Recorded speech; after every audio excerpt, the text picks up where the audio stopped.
The Plain Truth, a show where we get into some of the mysteries, anomalies, and the dirty underbelly of the world around us. I'm your host, Plain, and joining me this week is John Galt, well known for his series on the dollar dying. And along for the ride are a couple of my friends, Disaster Cat and Oolong. John, are you there? I am here. Good evening, sir. Well, thank you so much for coming. And Disaster Cat and Oolong, you there? Here. I'm here. Okay, great. Then let's get going. John, how's the dollar doing these days? The dollar is behaving exactly as predicted. It's floundering. It's moving sideways as the transition to a new global currency is underway. And the replacement process, although a little bit slower than expected, is beginning to gather steam. The Chinese yuan could well become the next great trade dollar that we have to sit there and deal with. And America's not ready for it. Well, you could argue America's not ready for a lot of things these days, right? Absolutely. And the thing that's got most people shocked is that the Chinese have been warning us. They have been telling us to quit behaving and playing with the dollar like it wild and loose as we have been doing. They have been daring the United States to continue the policies that we've been engaged in.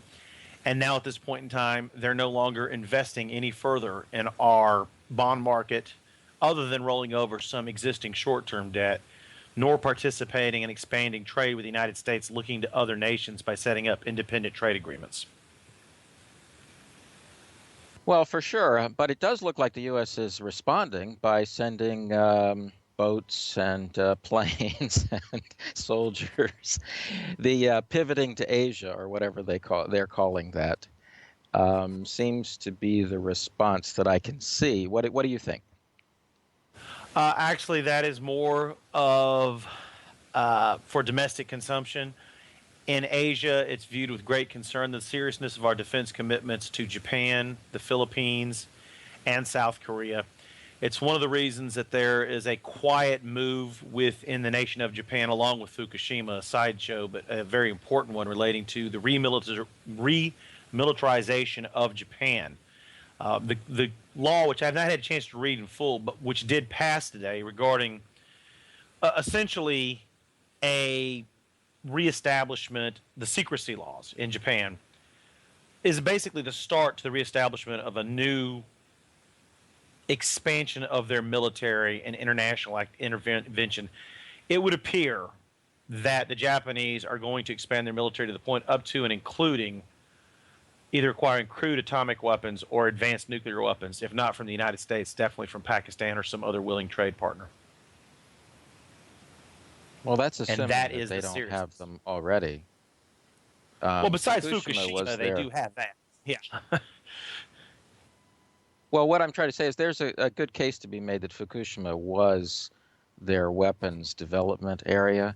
It was during World War II. It was one of them because that's where they have uranium inside the country, naturally in the area around there.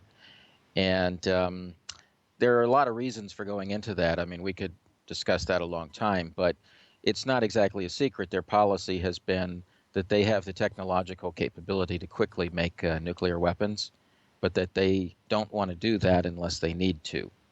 But with these new laws and new changes and the apparent desire to create a military, one can imagine that part of that will be kind of taking the covers off and doing that. So I don't really think they need to go to Pakistan to do it. I think it's more like Pakistan would be coming to Japan. But that's just my take. Well, technologically, they have the ability to do it, but to buy an off-the-shelf weapon as a deterrent, they would probably want to go to Pakistan or some other nation in the interim. After all, Pakistan has expressed the willingness to sell their weapons on the open market, with the Saudis preparing to invest in it also as the United States leaves the Middle East. They're looking to set up a deterrence, and a new agreement is being established in friendship as the dollar is phasing out, the petrodollar, especially because it's destabilizing the Middle East.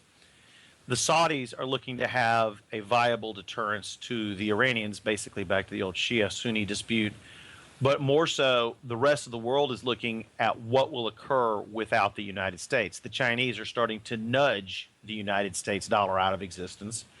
The United States is more than willing to sit there and continue to dilute the valuations of the dollar.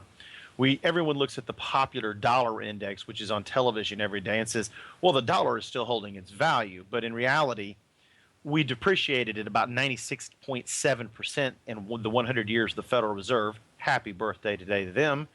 And at this current pace, those who are holding our currency are realizing that we have no intention of paying our bills, and in fact, will monetize them in a greater hyperinflation. The next deflationary spark which hits the United States markets will be the one that pushes us over the edge.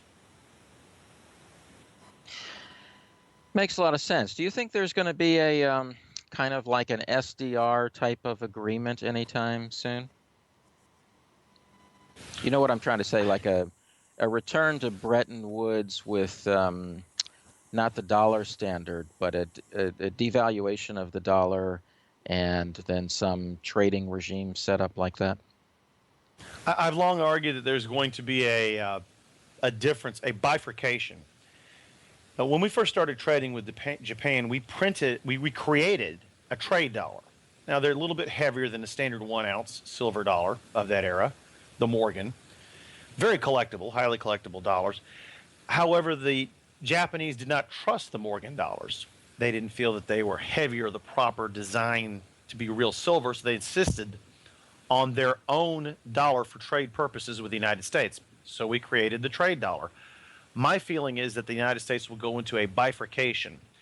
We will acknowledge a new international currency, be it a special depository receipt or worse, some created universal currency for all nations to trade in, and then valuations assigned to each currency as such. In other words, the United States, in my opinion, the dollar that we are stuck with, the United States citizen, the average person is stuck with, will probably be worth only 10% of what the new or trade dollar would be worth.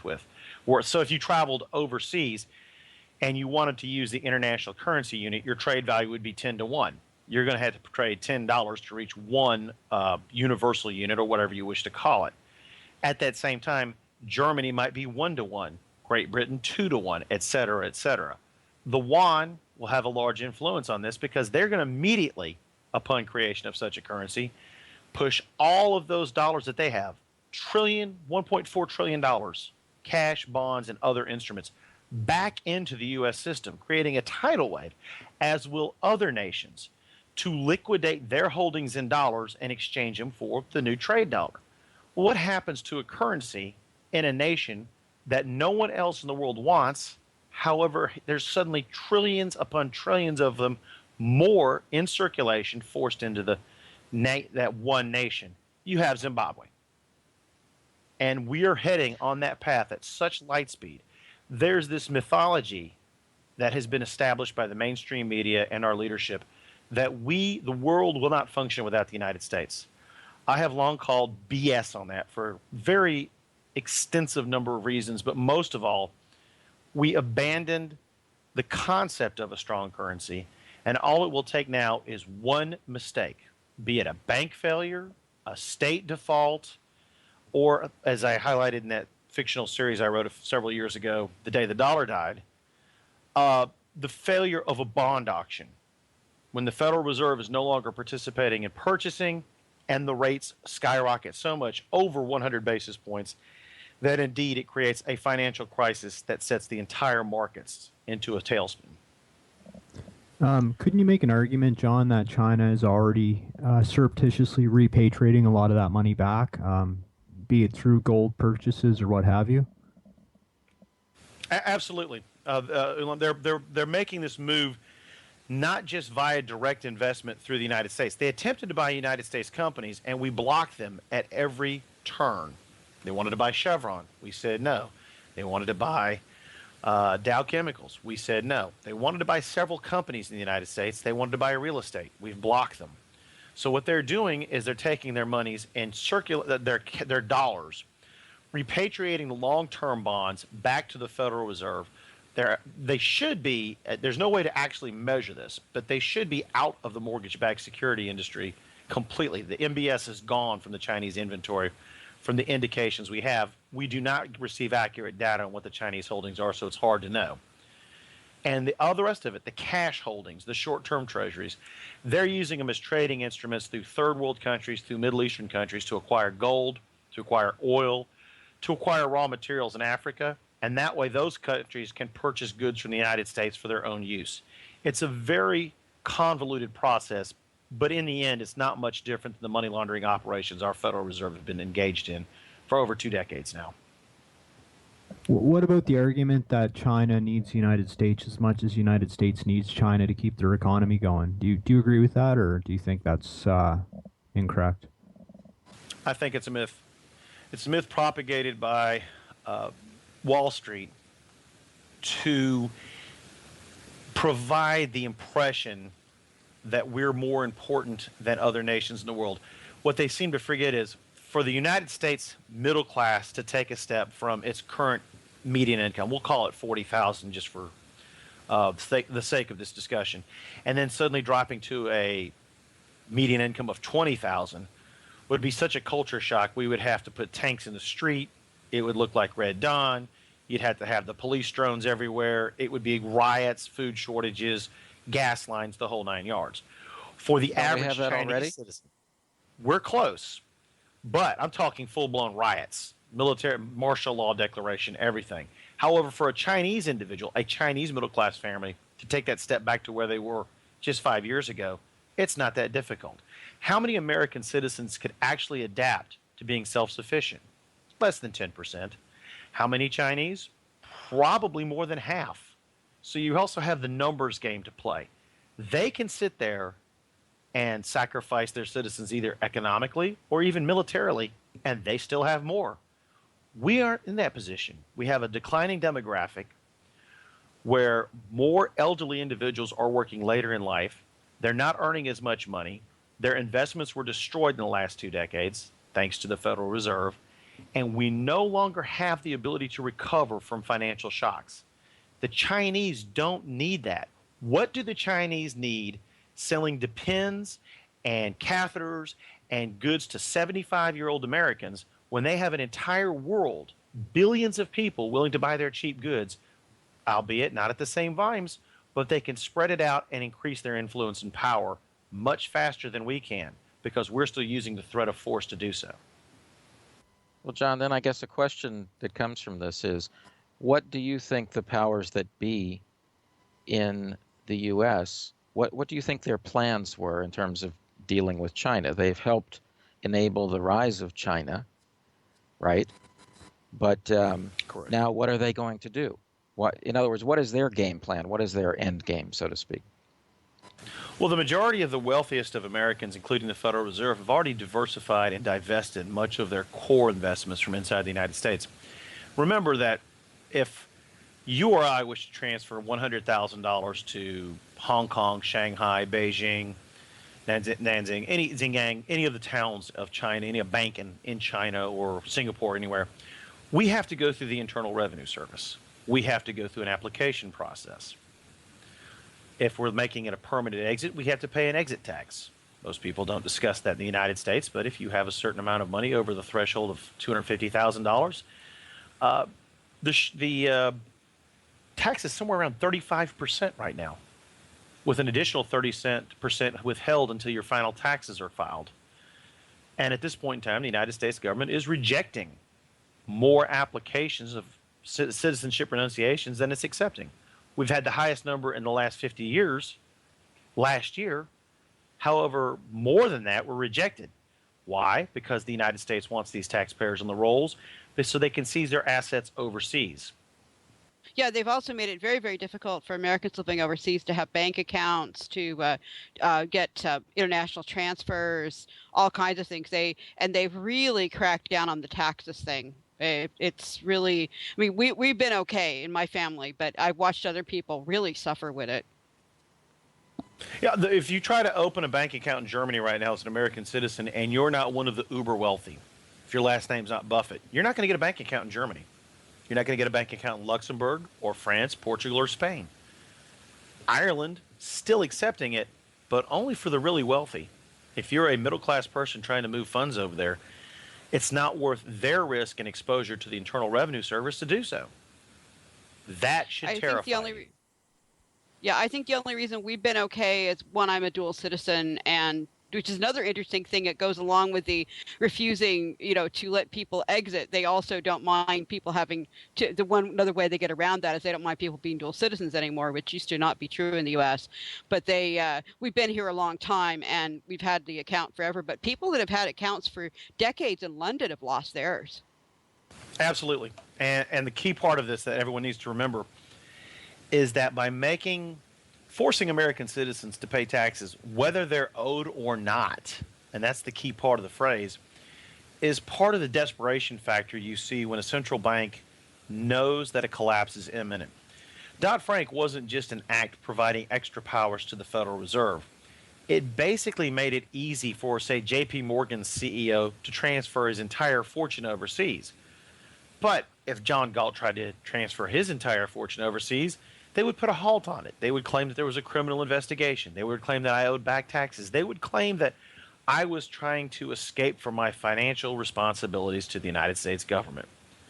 And one of the other things that they do at the same time, if they feel that you're overseas and you're engaged in evading taxes now, is they cancel your passport. And since it's electronic, that has a major impact overseas. This is what happens, and something I wrote about 2 years ago now.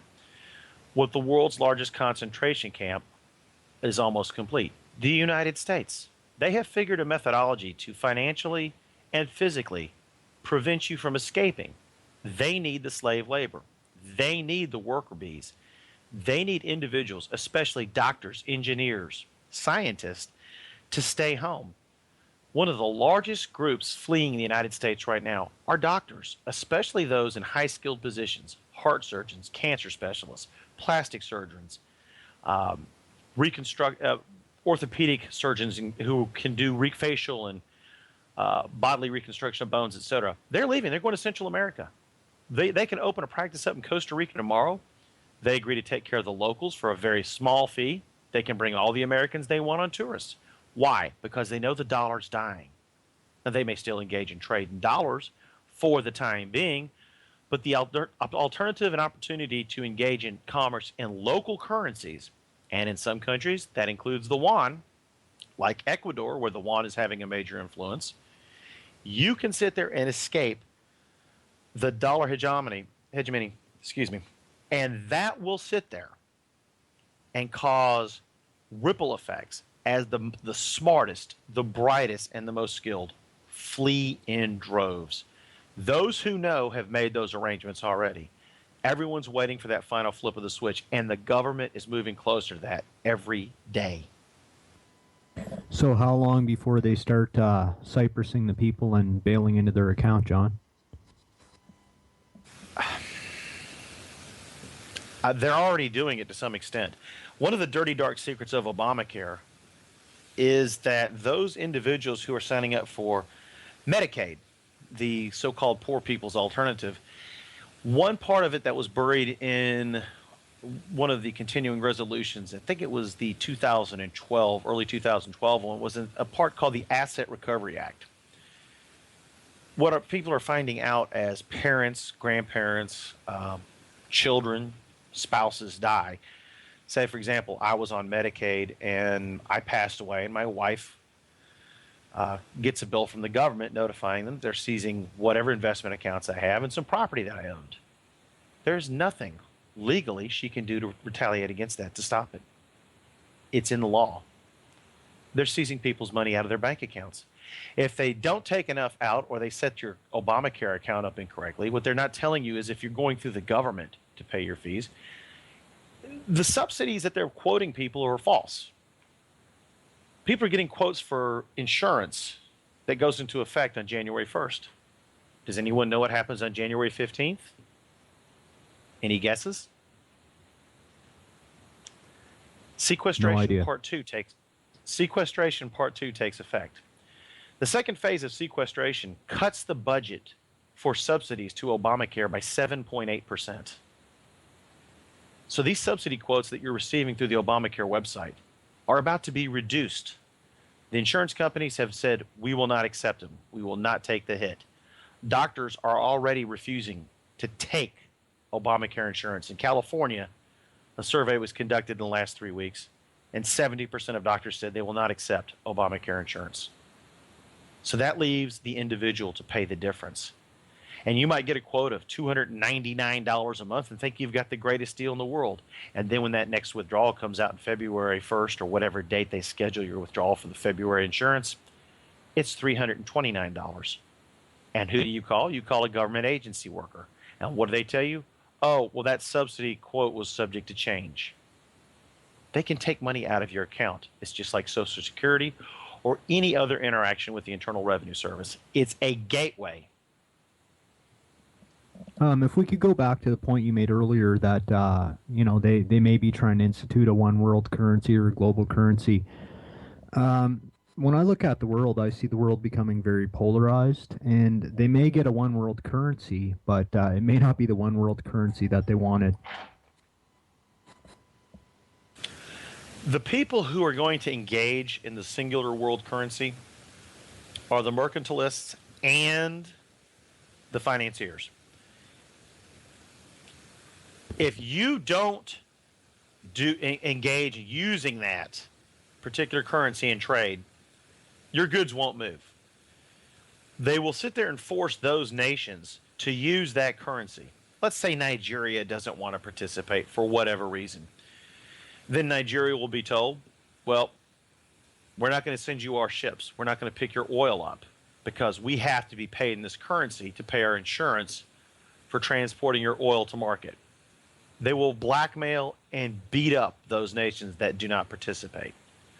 For China, if they have any dollars left, if they're not all repatriated, they'll dump those on the market and thus repatriate them back indirectly to the United States through whatever World Council or World Bank is managing this new currency.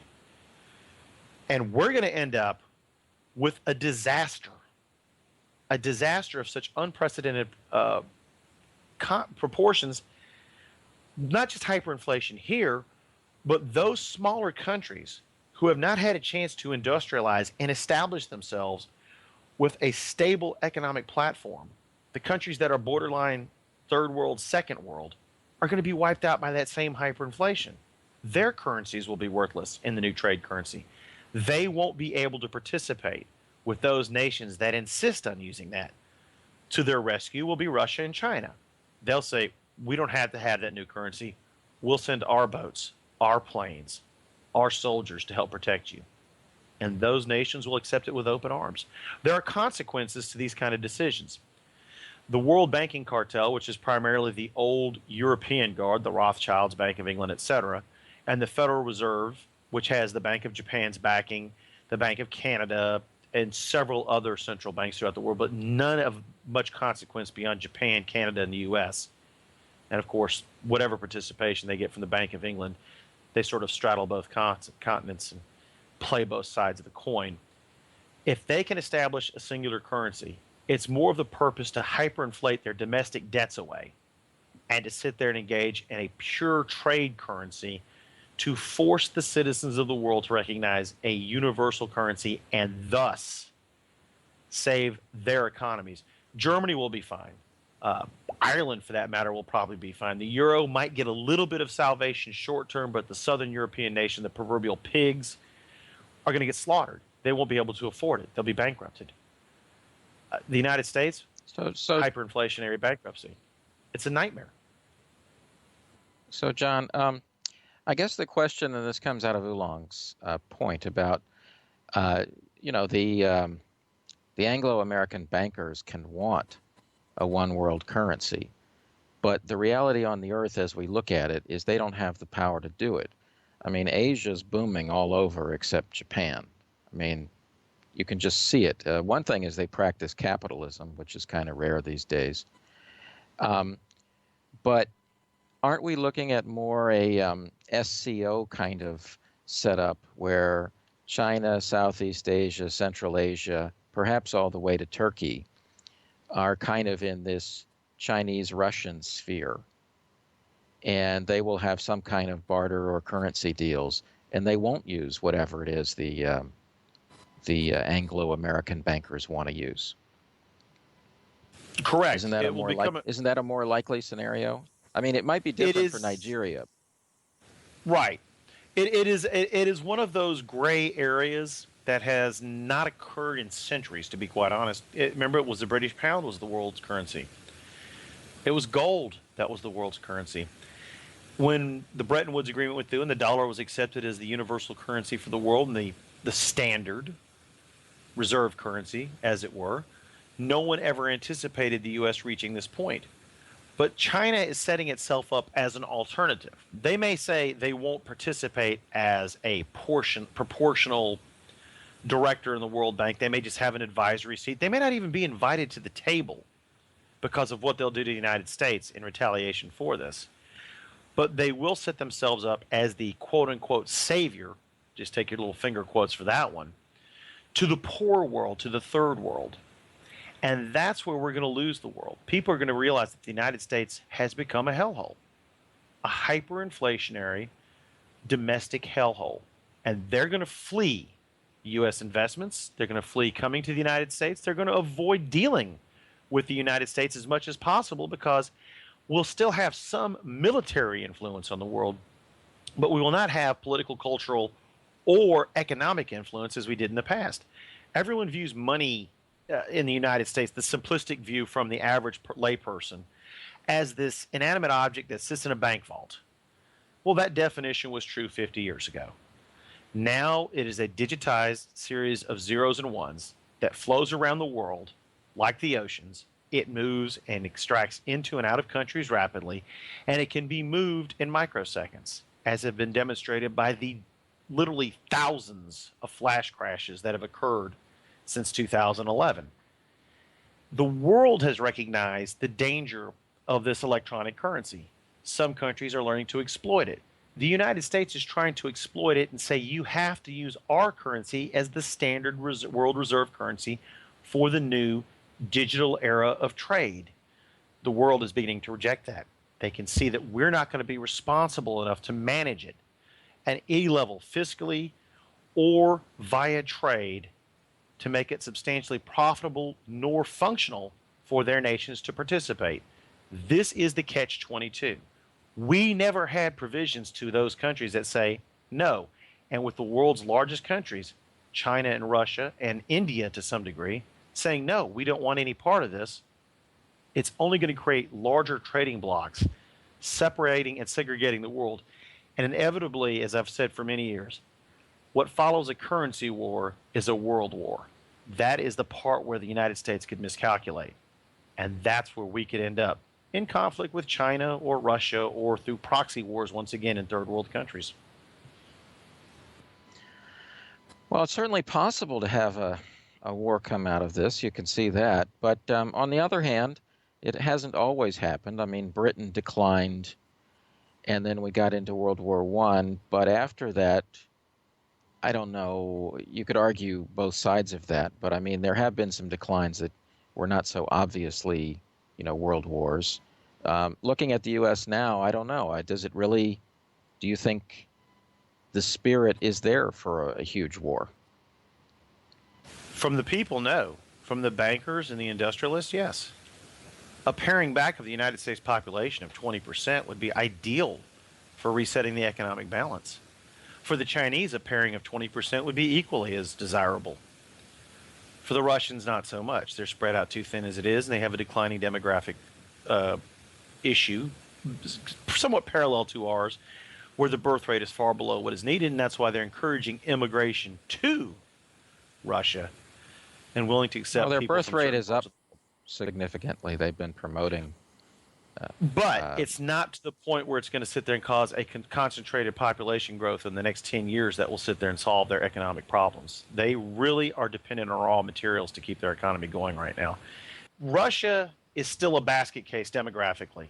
They have a very similar problem to the United States, even though they've increased their birth rate over the last 5 years. They still have a gap that they have to catch up for over the next decade. That problem is illustrated by their technological capabilities, with focusing all of their technology on military. However, when you look at what they did, they were the first nation the USSR to put a man into space. Yet they came out with their first smartphone just this week. Just this week. Now, you would think that that's no big deal because China, Japan, South Korea, Malaysia, India, they've all made smartphones for years now. But it took them this long to get to that point technologically. They're behind the 8 ball. They aren't even wired for the internet through most of their country. They're just now finding out about fiber optics. In fact, if you were able to establish your own fiber optic company in Russia, you probably have more contracts than you can take care of. Getting paid's another issue. But you could probably do very well, become a multimillionaire. It's a matter of the technological and demographic gap in Russia. We're technologically capable, but our country has reached such a low in work ethic and creation of full-time jobs. We hear this great jobs report for November, 203,000 jobs. Yet when 60% of the jobs created on a monthly basis are part-time and only 20% are full-time jobs and what are considered sustainable long-term positions, a country doesn't function. When you have 37% of the people not participating in the workforce, you've got an issue. And when 59.7%, according to the last report from the census, of the American people receive some sort of government check, you've got a crisis. We're not prepared. Well, Russia's not prepared. China is ready. They can do this anytime they want. We're the ones backed in the corner. We just don't want to acknowledge it. Maybe you're making the argument that a collapse in the dollar in the U.S. would resemble what happened in the Soviet Union when it collapsed. What do you think about that? I think it would be a mix between that and Argentina.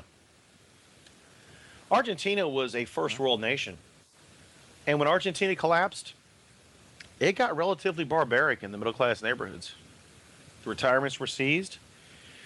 The farmers fought the city people, barricading roads, grabbing their shotguns and pitchforks, confronting the military. In the Soviet Union, when it collapsed, you saw disorganization, you saw currency exploitation, you saw fraud run rampant. I think we would have both situations. I honestly think that our military is declining in quality and capabilities so fast that you might see some profiteering occur within the military. We've turned our military into a politically correct instrument, not for defending the nation, but for executing the political will of the presidency. That should terrify everyone. We have individuals in our war colleges teaching that the Second Amendment does not pertain to the individual. We have individuals in our colleges and our schools teaching these numb skulls of mush that capitalism is the source of the economic problems in the world, yet we do not have a capitalist system. And there is the major problem. At some point, markets, human behavior forces a reset. I'm going to go back to Obamacare because it's a prime example of how we're going to hit that reset faster. Most individuals think that the consensus of the intellectuals that created this, I should say, that because you put a product out there and tell people they have to buy it, they will buy it. A 27-year-old male who is paying a student loan off and has a job that pays $34,000 a year cannot afford an additional $350 to $400 a month for health insurance that he'll never use. So economically speaking, he'll say it's cheaper to pay the fine, and he'll pay the fine. Now, that doesn't help because the concept behind having the 25 to 35-year-olds sign up for Obamacare was to subsidize the 60 to 80-year-olds who are in the lower economic strata and can't afford health insurance and ensure that they have policies that are paid for. It won't work. The government's idea that capitalism can be imposed is a dysfunction of studying Chinese economic practices, of too much stress on theory rather than actual behavior. You can tell me I have to buy something. I'm under no responsibilities to do so. You can force me to buy car insurance. Well, in the state of Florida, it is the law that you have to have auto insurance. If anybody thinks that everyone has auto insurance, I've spoken with attorneys on this matter. I've been involved in a bad accident myself. 70% of the residents of this state do not have auto insurance. Extrapolate that to health insurance. We will probably still have 30% of the population without health insurance 3 months from now. More as the employers kick their individuals off. You can't teach capitalism. You either have to have participated in it, you either have to be in the market yourselves and understand how trade, barter, currencies, money works, or you're dead. And our society is dead. We have taken Econ 101 from a scientific analysis of how money, trade, exchange functions and turned it into a politicized tool to take our younger generations, throw them out on the streets, and say, oh, corporations are evil. And that's about all they can tell you about their Econ 101 class. We cannot function nor survive as a society.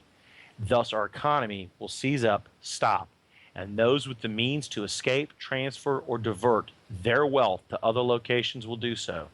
And the rest of us will be trapped behind enemy lines, and it will not end well.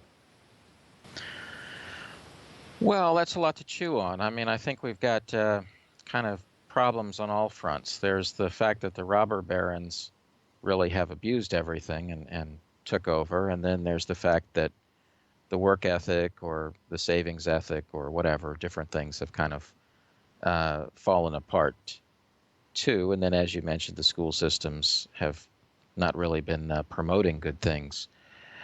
But I mean, you know, looking at the Obamacare, I mean, I can just say, living outside the U.S., that the obvious thing to me is not really insurance. It's the basic costs are ridiculous. I mean, an aspirin might cost $10, right? That doctor you talked about in Costa Rica, his aspirin costs, 5 cents, right? I mean, that's, in the sense, a huge part of the problem is you wouldn't need insurance. I mean, insurance doesn't work if you've got to pay 20% of a bill that would bankrupt you, right? Let's say it's a $300,000 bill. It's like, well, why should I even buy insurance? Correct. And let's take it from the average individual. The deductible in the standard bronze plan for Obamacare is $6,500 in most states. What are the odds of having a $6,500 medical bill on an annual basis at any given time? Very, very slim.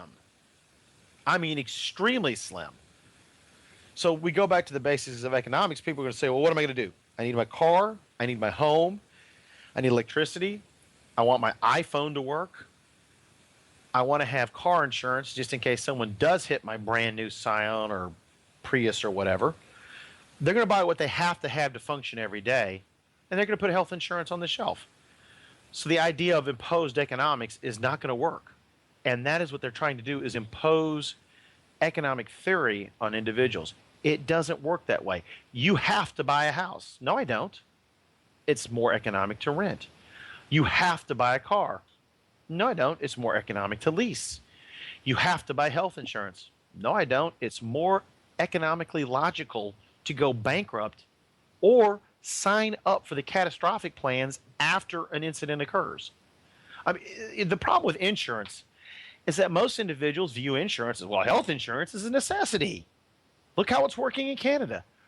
The average Canadian, and tell me if I'm crazy, when they need something major done and they are told it's 6 months to a year, what used to come to the States and get it done whenever they needed to. Now, where are they going to go? They're going to look for that doctor in Costa Rica. Darn straight. Money, people, and capital flows where it has the easiest access to function. Singapore is a prime example. Capitalism flourishes there because you're allowed to move monies in and out of the country, and you're able to sit there and conduct business for the sake of profit. If I'm a capitalist, would I set a new business up in the United States? No. If I'm a doctor, would I set up a new practice in the United States? No. It functions the same way. Yeah, I've been trying to figure this out for really since this ruling happened from the Supreme Court. I mean, I totally understand, you know, how, or to some degree, how some health systems work, like in the UK, where my wonderful friend has explained, you know, unlike you Yanks, we prefer to pay a tax up front so that when something goes wrong with us, we don't have to panic. Now, that's one view of one way to do insurance. That is a tax. They pay a tax, and everybody pays basically the same tax. But how did the Supreme Court rule that buying insurance is a tax? I am very confused. It was a determination through a convoluted series. The entire opinion by Justice Roberts, if anyone has read it, except for the first couple of pages, basically discounts the constitutionality of the Affordable Care Act, Obamacare. Then that first portion seems to have been inserted at a later date, either the rumor is through intimidation or whatever, where he used the justification of a fine and said, because the Internal Revenue Service has been charged with the collection of said fine, it becomes a tax. It's a very convoluted piece of logic, and it is absolutely illegal and was going to be challenged. My family has talked about it. We were going to challenge it under Article 1, Section 7, where all taxes must originate, bills for collection of taxation must originate in the House of Representatives. It's in the Constitution. It's fairly straight, cut and dry. However, Harry Reid changed that equation when they stuffed the U.S. Court of Appeals. And in fact, the rumor is they're going to expand it to 15 judges, which will block all lawsuits on constitutional grounds. It will never reach the Supreme Court. They're playing for time. They need two. I wrote about this about a month ago. They need 2 Supreme Court justices to die so Obama can replace them, Scalia and Thomas. These gentlemen are very old. They're frail. Their health is good, but for their age, considering that anything could happen any day, I wouldn't drink the coffee at the White House and I wouldn't eat the polonium donuts. These gentlemen could easily pass away. You'll have a unbalanced court, 5-4, and the entire regime of anti-capitalist and anti-constitutional activities, laws, procedures, executive orders will be validated and irreversible at that point in time. That's when social anarchy will become the rule of law in the United States. Because I could see, for example, and I don't know how a court would rule, but I could see, I know that Nixon, for example, wanted to put in something called Americare that would have been based on the NHS, and that would have been a tax. And I think it would be logical to go to the Supreme Court to see if constitutionally that was permitted or not, if voters wanted it, and if that was, you know, what Congress voted for, and it was passed and everything. But this, I could not understand. It does sound very fishy to me. Well, the problem that's occurred flowing from that is not only are we seeing the ACA becoming an additional tax, there's another lawsuit which is currently in the District Court of Appeals in Washington, D.C., lower level. The federal judge has rejected both the government's motion for dismissal and there has been a rejection of an injunction at behalf of the plaintiffs. But what it's tying into, and this is where it gets more interesting, the Internal Revenue Service created the power to issue subsidies itself, even though there are no laws or regulations to do that. Now, when you start thinking about this, when the federal government, without the authorization of the Congress, can issue money to businesses and individuals at will, you're talking about something which could dilute a currency, destroy an economy instantly. And that's why I'm trying to tie Obamacare back to this. All of these issues are beginning to sit there and tear away at the faith in the United States dollar and the faith in the economy. The dollar has no basis anymore. There's no backing from gold. There's no backing from silver. But when you sit there and look at what it does, the full faith and credit of the United States, once that faith is broken, the dollar is worthless, and it has become worthless to numerous nations. Numerous nations. They're trying to get out of it. Well, does anybody think that that was an accident? There was a gold exchange in Dubai created? No. They want No, their of course gold not, out of John. New York. Well, a lot of us think that after the gold standard was removed, the U.S. went on a petrodollar standard, but that ended, I don't know, 15, 20 years ago, and it really became a U.S. aircraft carrier standard. In other words, it's really been U.S. military intimidation and protection to some extent that's really been driving things. So I don't know if you agree with that, but if that is the case, there are a lot of people now arguing that U.S. power, military power, is in relative decline. And in addition, we know that China and Russia are doing everything possible to build up heavy rail and pipelines and other things across Asia into Europe so that they won't be under the control of U.S. sea lanes. Any thoughts on this? Well, let's go back to the petrodollar. The petrodollar died technically in 1973 when the war between the Middle Eastern powers and Israel occurred, and Saudi Arabia just shut the spigot off, causing the first oil crisis. It was a reminder that we are still susceptible to the desires of the House of Saud. What is ignored is that the petrodollar has been recognized by the Saudis as something that has to come to an end. When we refused as a country to act at the behest of the Saudi royals to invade Syria for all practical purposes, let's just call a spade a spade. We were going to sit there and invade Syria. We had the troops there. We had 29%, of our naval fleet in the Red Sea, the Persian Gulf, and the Mediterranean. 2 full brigades of Marines. Soldiers moved into position in Turkey. Military on the ground in Israel manning anti-aircraft missile batteries.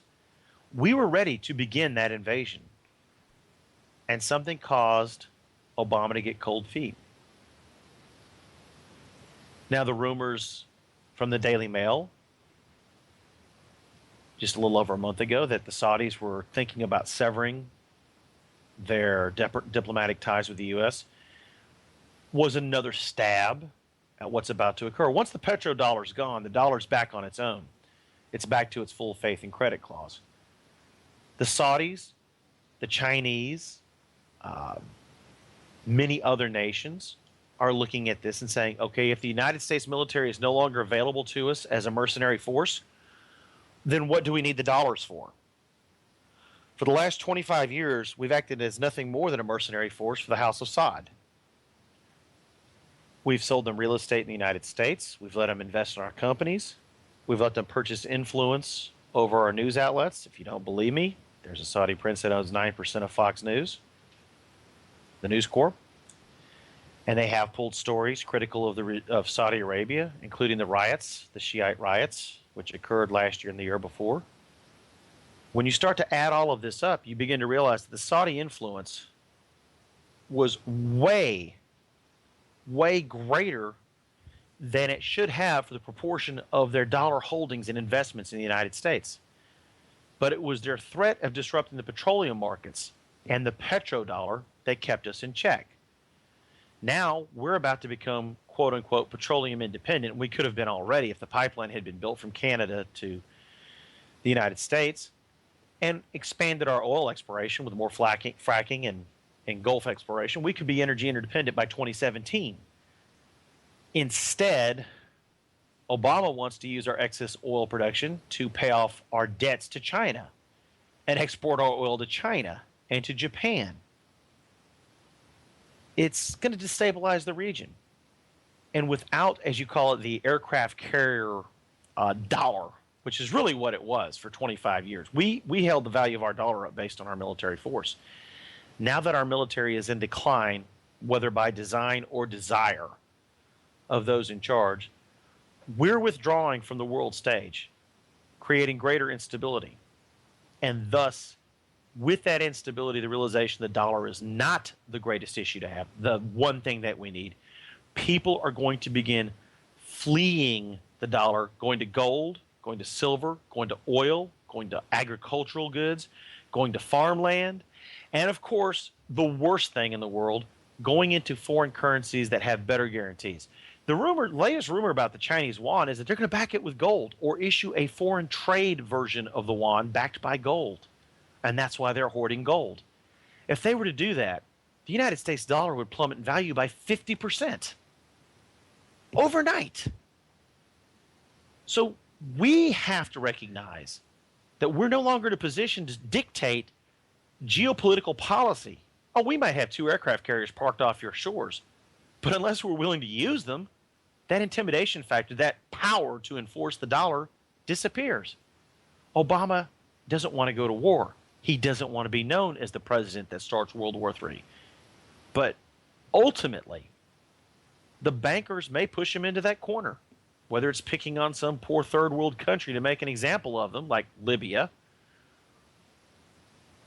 or to sit there and say, I've got to create a distraction because of the economic conditions at home. The dollar will continue to decline and influence, just like our military, just like our political policies.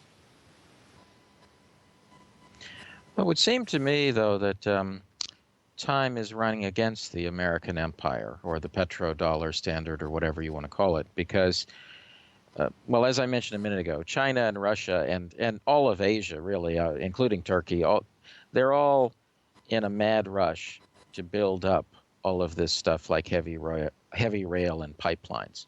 I mean, China will be able to get stuff to Europe in 9 days instead of 45 days that it takes by boat. And the U.S. wouldn't be able to stop it, right? And more and more of that stuff is being built as we speak. Go ahead, John. Well, I was just going to say the thing that's that amazes me the most is that the United States ignored the warnings of Reagan, and starting with George H.W. Bush, who was a glaring example of what occurs when you put the first internationalist into office, or globalist, as so many like to call them. When you put a globalist in office, the first thing they do is they look for profit. Well, modern day, I should say, after Reagan's warning. And Reagan's warning was that Europe needs to beware of becoming dependent on the bear. Well, the bear now has control of Europe. And to the south, Israel will have a strong influence in Europe. The pipeline from the Israeli gas fields and Cypriot gas fields will be complete into Israel, Greece, Albania, and southern Europe within 3 to 4 years. The pipelines from the Baku region and southern Russia through Turkey into Bulgaria, Romania, etc., and Central Europe will be completed in 6 years. The Saudis wanted us to invade Syria to enable them to remove the last remaining obstacle for the pipeline from Saudi Arabia, Oman, Kuwait, the Emirates, Bahrain, and Qatar through Jordan, Syria, and Turkey into Central Europe. They wanted to cut the Russians off. We wouldn't do it. The belief is that the Russians threatened us that they would involve themselves militarily if we did in Syria. Think about the dollar impact there. It makes gold more valuable. And since we've lost that conflict and the Saudis will not be able to build that pipeline, it means Russia has a firm grip on Europe. It means the dollar has even more of a waning. The petrodollar has no influence in trade from the shores of Normandy to Petropavlovsk and Kamchatka. We have no influence from the shores of France to the Pacific shores in 5 years.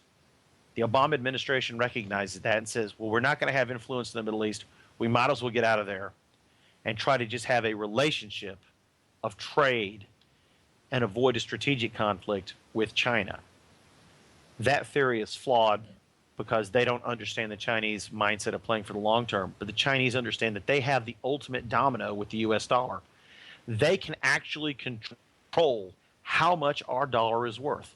If the Chinese came out tomorrow, walked out into the open market, or let's say the day before Christmas or the day of Christmas, while we're all sitting here opening presents, drinking our wine, and partying with family, and stated that we're going to liquidate 1/3 of our dollar holdings tomorrow when the market opens. The stock market would be in turmoil, banks would close, and the dollar would collapse 20% in value overnight. And guess what our retaliation, the only retaliation we have, is to sit there and park aircraft carriers off their shore. Something that when you have 1 billion people, that's not very intimidating. They sort of laugh at that now.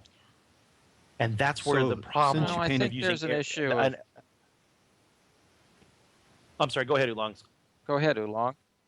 I was just going to say, seeing as to how you paint such a rosy picture for the dollar, why is gold and silver been dropping the past couple of years? I mean, for all intents and purposes, it should be skyrocketing.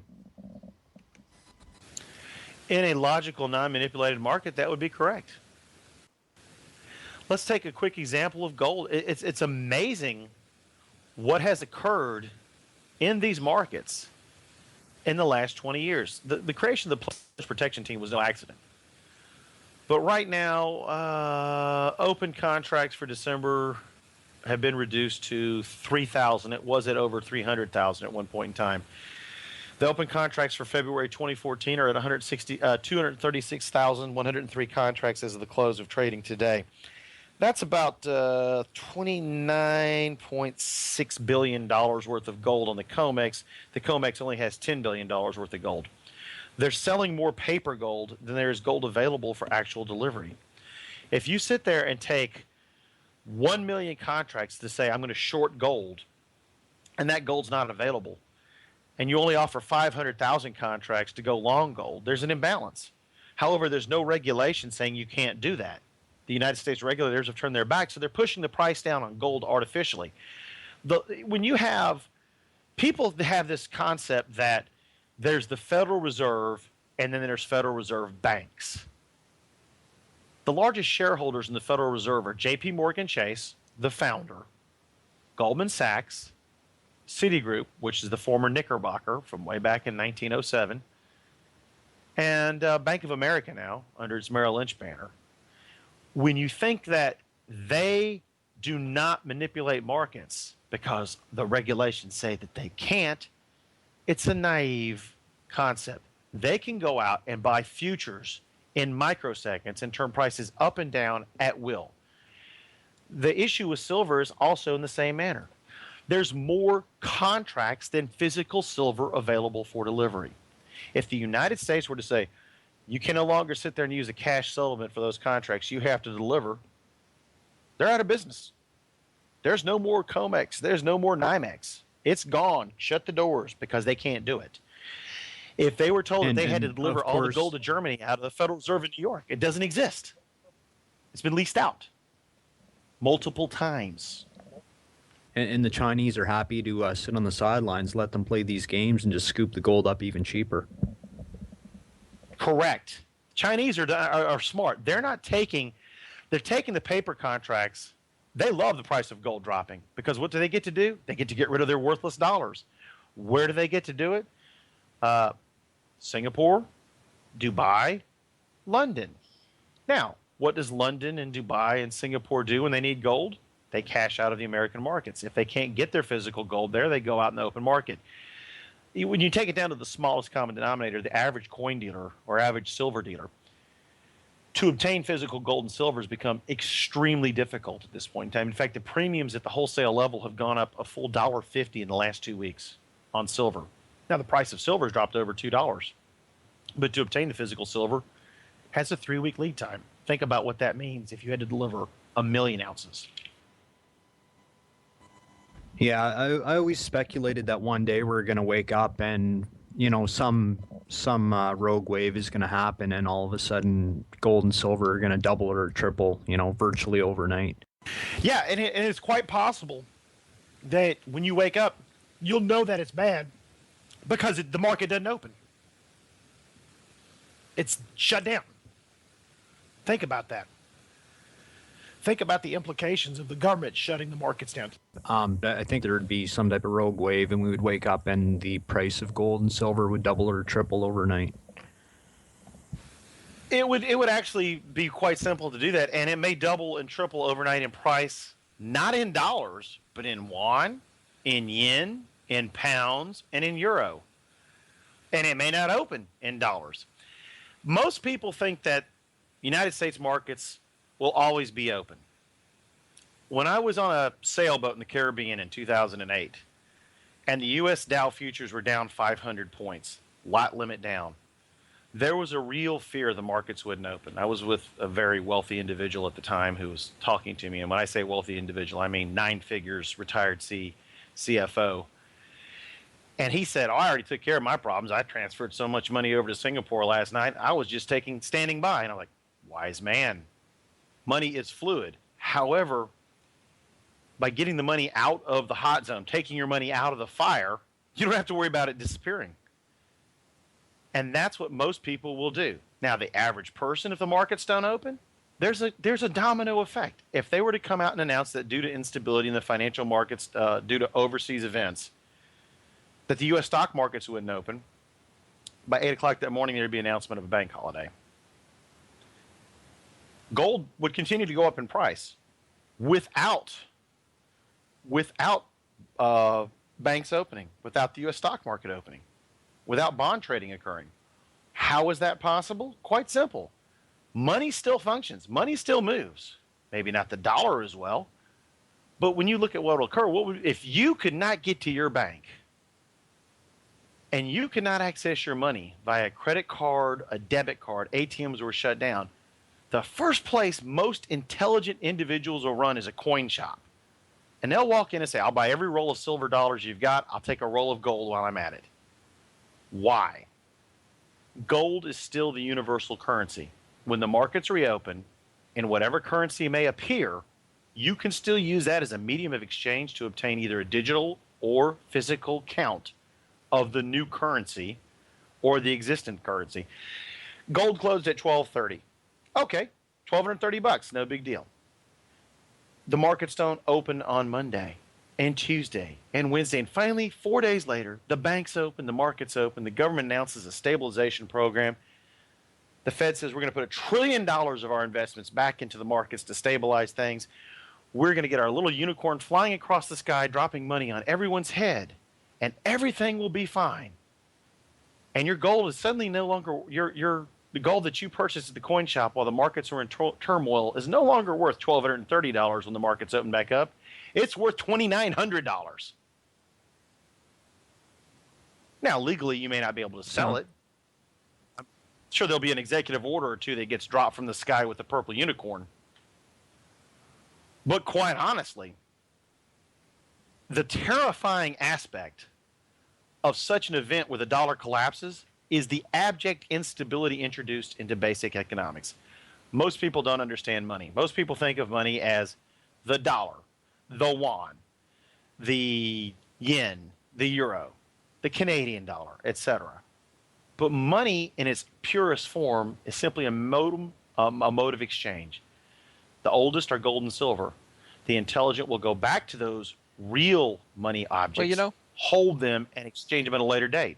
There's one question here that strikes me, and that is a lot of this, you're kind of implying that you think that it wouldn't be under control. And I'm actually worried that what we're looking at is more of a controlled demolition than an uncontrolled one. In other words, what's happened in Greece and Cyprus and Spain were kind of like trial runs for what they want to do to the U.S., the banking crowd.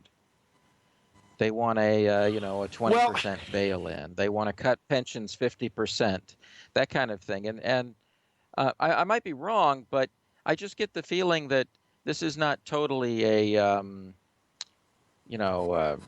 unplanned event from the heavens, from God here. This has got all the feelings that they've done their wargaming for 20 years as to how they want to put the knife in, so to speak. What do you think of that? The wargaming's been in place since 1907.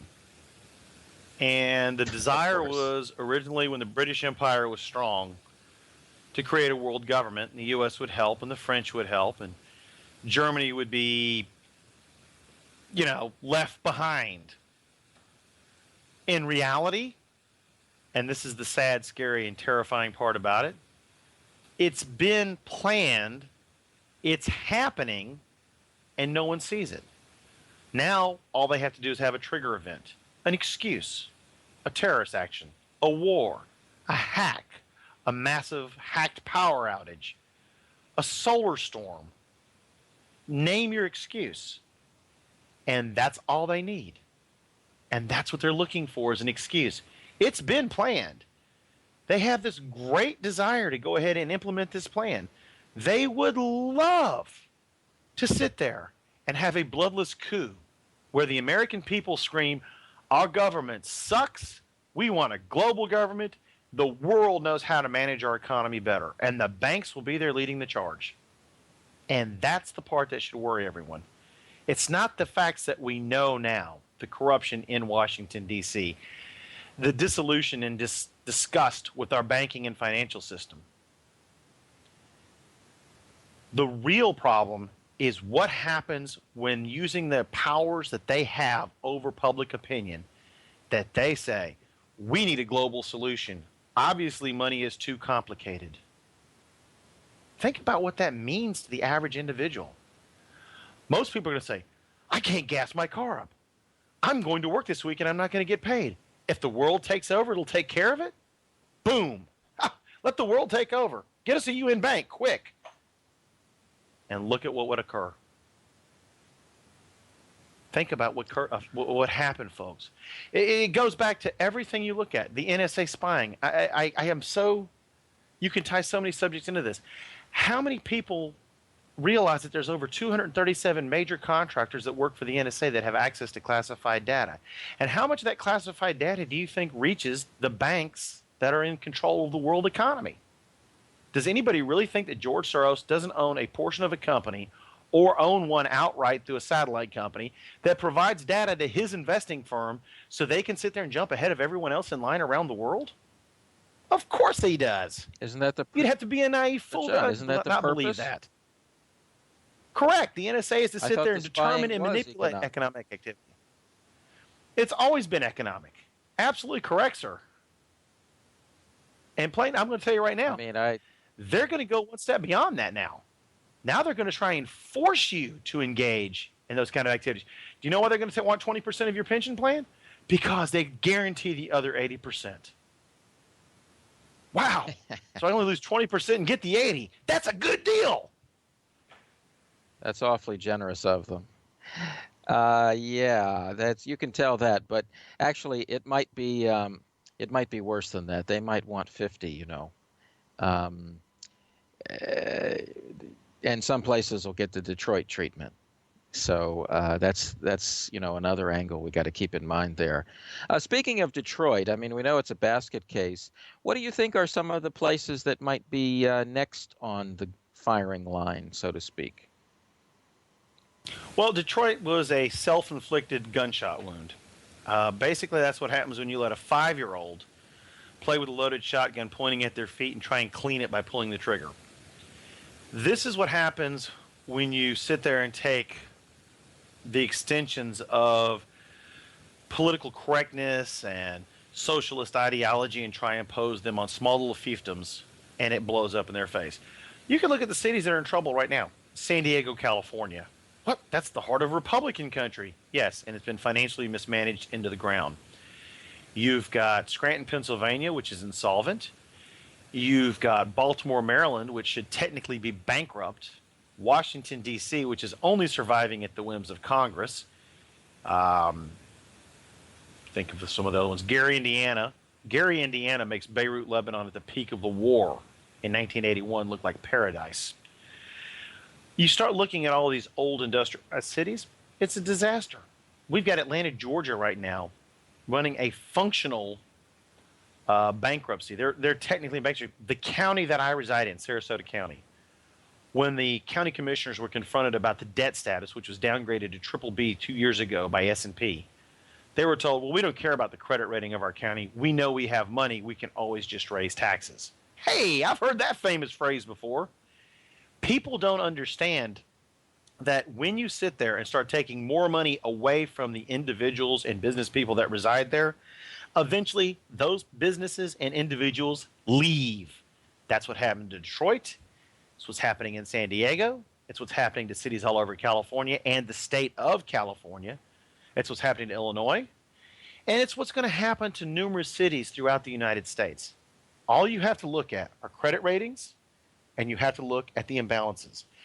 The biggest problem besides pensions, which is the boogaboo, that no one will acknowledge, and I wrote about this back in 2008, was it 2007? 2008, I'm going through memory here, called Municipal. The tax base for most communities and cities is based on the value of the real estate. And we're told that real estate has recovered. And they're blowing flowers and bubbles up your butts if you believe that one. It hasn't recovered. It's recovered apparently in some regions, but in the majority of the country it hasn't. We still have a 70-month supply in the state of Florida of foreclosures to process. That's going to take a little while to get through. 272,000 as of yesterday. And the problem is, no one's paying taxes on those properties, and they're sitting vacant. The banks simply get to write it off their income taxes. Well, this is a non-performing asset. It goes in this bucket because we no longer have the accounting system that says this is the real value of our assets. So the banks don't have to pay taxes on it. However, they don't have to pay property taxes on it either. And they're not. Those property taxes are passed on to the next owner at the point of sale. Well, if you try to sell a house that realistically is worth $40,000 because of the amount of repairs and has a $40,000 lien and back due property taxes back that are due, no one's going to buy it. And these counties and these cities, and I live near one of them, and I live in one of those counties, keep these assets on the book and show them as performing assets. So the banks are allowed to say they're non-performing. The counties are allowed to say they're performing, that lien is an active amount of money that we're going to collect someday, so our credit rating is worth something. It's a crack pipe, Toronto mayor-filled dream. Rob Ford makes more sense on a 12-pack and a crack pipe than the financing systems being used by the United States municipalities. And it's going to blow up, just like it's blowing up the pension system. You sit there and say, well, that's not that big a deal. They can get the federal government to bail them out.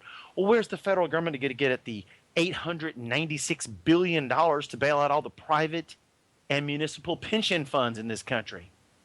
Where's the United States government going to get? Print it. They could tax Wall Street for a change.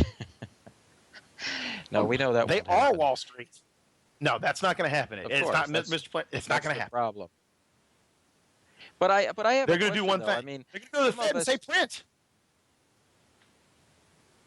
Print. Actually, what I think that's the solution. I disagree. I don't think that's what they're going to do. I think what they're going to do is cut things out. They want their pound of flesh, is what I think. And so they, at some point, they will create or allow a bankruptcy of places like Florida and cut the pensions, 60% or whatever, and privatize and otherwise buy up the assets they want cheaply, is what I would guess. I could well be wrong. Are you familiar with the concept of the harvest? G. Edward Griffith wrote in what sense? The Creature from Jekyll Island. The Grim Reaper, or pretty much what happens is you build up a level of asset dependency by the public. Now, right now, there's about $15 trillion in retirement accounts sitting out there, which is basically inaccessible and untaxed. Let's say we had a 40-50% stock market correction to open up the first 2 quarters of next year, or just by October of next year, just for giggles, right? Mm-hmm. And the plan that certain Congress people, namely Nancy Pelosi when she was majority leader, and Charlie Rangel before he was convicted of tax evasion, had come up with in 2007 was to privatize and then to nationalize all IRAs and 401ks, assign them to the 10 largest investment firms in the United States to manage, and guarantee a return of 3%. When the financial crisis hit in 2008, Nancy Pelosi was within a week in late September of introducing a bill with the Democrats' help to blackmail the Republicans to say if Wall Street didn't turn around, to guarantee the valuations of all 401ks and IRAs to stock market prices of June 1st, 2008, and use the government to fill the gap in, and then nationalize those assets, apply it to balance the budget for Social Security and Medicare, and then to make matters worse, guarantee you a 3% annual return. Now, you tell me how you guarantee a 3%. Yeah, except you have no control of what you invest in. That control is reverted over to Wall Street, the very people who crashed the system. Now, what would Wall Street do with a 1% fee on $15 trillion? They'd probably flourish. So you think they're going to object to that plan? They were 110% behind it. John, you're backing my argument, though. My argument is they will feast on parts of the country, like perhaps Florida, and then there will be profit centers like Silicon Valley, Wall Street, maybe the oil and gas regions, and agriculture, places that'll be able to export or compete. And then, half the country will just go into a total depression. The agricultural real estate market is beginning to collapse. Corn was planted based on $6 a bushel prices. It's $4.35 for February delivery. It closed December at $4.24. Most people who planned on $6 a bushel lost their shirt, even with government subsidies. And they borrowed money to make those plantings. It's all part of the harvest. The harvest is when the banks, the central bank, the Fed, decides to go out and destroy the asset value of everyone, small business, small banks, and the public, and buy them for pennies on the dollar like they did in 2008. If they were to collapse the stock market early next year, create a political and economic crisis, they come in and buy things for 5 cents, 10 cents on the dollar, turn around, put those assets in their pocket, turn them around to performing assets, they've got it made. States can't go bankrupt. It's not allowed constitutionally. So states would have to raise taxes to meet the demands. That's the dangerous part of this. The Wall Street harvest could actually force the states to raise their taxes on the citizens at every level, sales, property tax, etc., to force the American people to guarantee the profits for the Federal Reserve member banks. Would you say the only possible way out of this, and I don't even know if I want to say the way out of it, but I guess the end game is just going to be like a massive hyperinflation. It's going to be super painful for 5 or 10 years, but afterwards we could start again at scratch. Do you think that's what's going to happen? Every hyperinflation by a major power that's been attempted ended in a war, the last one being World War II. If the United States attempts to hyperinflate its way out of this crisis, it can only inflict the hyperinflation on the domestic population. So this hyperinflation will require the bifurcation of the dollar, a dollar for trade and a dollar for domestic consumption, and the dollar for domestic consumption not being allowed to leave the country. The bifurcated currency is their only solution. You divide and you conquer. You can hyperinflate the dollar to eliminate the debts. However, the citizens have to pay that hyperinflationary tax for the solution to work. Hence, if you don't want to have the foreign banks destroying your economy or creating the conflict, potentially military conflict, you cannot burn them for holding your old dollars. You have to give them an out. By bifurcating yeah, okay, I guess that's sort of the point I was getting at. There's a non-military solution along, and that's the only one that I see. Or we can just go to war, kill 50 million people in our country, 200 million Chinese, and rebuild from scratch and pray to God that there's no biological weapons involved to wipe the population out entirely. It's a happy, happy, joy, joy scenario because a hyperinflation doesn't last 10 years. Hyperinflation's lasted 10 years in the 20s because you physically had to have the currency in a wheelbarrow. Now it's on a card or a chip that they can embed in your skin. Think about Well, that. you know, they've all got they've all got deep underground bases, and you know, a war would be good for the population problem. So I guess we kind of can make a good wager as to which option they're going to choose. I think it's going to be a mix.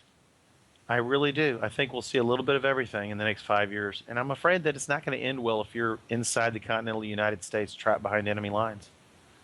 I really fear that to solve the economic crisis of this debt, the bankers of the world will not stop at any lengths to implement their solution. And I hate to use this expression, their final solution, the greatest harvest of them all, destroying private property rights inside of our borders, seizing all property to pay off our debts, and ending 200 plus years of freedom. Well, on that happy note, perhaps we can wrap it up. But I'm not. I would argue that the freedom's been on its last legs there for quite a while. So I would say we're already at the hospice, you know, the freedom hospice. Yeah. So I'm not quite as optimistic in that sense. But well, John, we thank you so much for coming. We're still plugged in, though, man. I'm sorry, we're still on life support. They haven't pulled the plug yet. So that's a step ahead. We still have that little bit of freedom as long as the electricity's flowing. And by the way, you need some cheering up. You know, looking at your blog there, I thought I would suggest to cheer you up. Consider something, and that is those people at the top are fighting amongst themselves all the time. They hate each other, and you just never can tell. We don't even see all their factions and their double crosses and whatever. But you know, it's not a given that they're going to always get what they want. I think they wanted a huge war in the Middle East and they didn't get it, for example. So you just never can tell. And by the way, on that note, what is your website for our listeners? It is John Galt, Galt, FLA.com. That's John Galt, FLA.com, also known as Shenandoah, where I say I've always wondered what the 1920s and 30s looked like, but never wanted to see it from the German perspective. Yeah, it's getting that Germanic feeling around these days, isn't it? Okay, John, thanks so much for coming. And Oolong and Disaster Cat, appreciate you coming along for the ride. And that's it for this week. It's a wrap. Take care.